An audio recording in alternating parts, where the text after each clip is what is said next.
በሐዋርያት ሥራ መጽሐፍ ውስጥ የጳውሎስን ጉዞ እንዴት እንመለከታለን? በሐዋርያት ሥራ ውስጥ ያለው የጳውሎስ ጉዞ ክርስቲያኖችን ከማሳደድ ወደ ኃያል የኢየሱስ መልእክተኛ እንዴት እንደተሸጋገረ ያሳያል።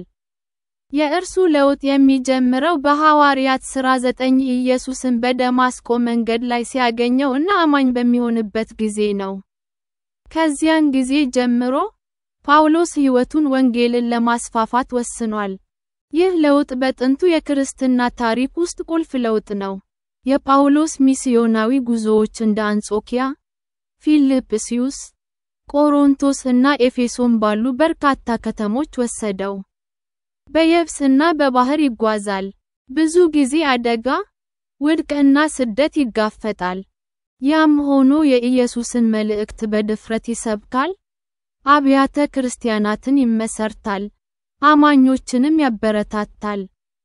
የእሱ ጉዞዎች ወንጌል በሮም ግዛት ውስጥ ለነበሩት አይሁዶችና አሕዛብ እንዴት እንደደረሰ ያሳያል።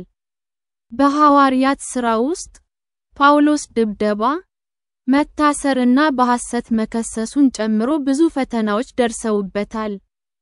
እነዚህ ፈተናዎች ቢኖሩም በድፍረትና በፍቅር መናገሩን ቀጥሏል።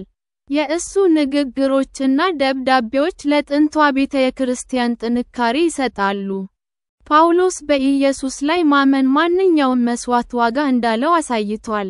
የሐዋርያት ሥራ መጽሐፍ የሚያበቃው በጳውሎስ ሮም ነው። አሁንም በእስር ቤቱ ውስጥ እያለም ወንጌልን እያካፈለ ነው። ጉዞ ብቻ ሳይሆን ለእግዚአብሔር ጥሪ መታዘዝ ነው። የጳውሎስ ታሪክ አማኞች በማንኛውም ሁኔታ በእግዚአብሔር እንዲታመኑ ያነሳሳቸዋል። የእግዚአብሔር ጸጋ ማንንም ለክብሩ መለወጥ እንደሚችል ሕይወቱ ያረጋግጣል።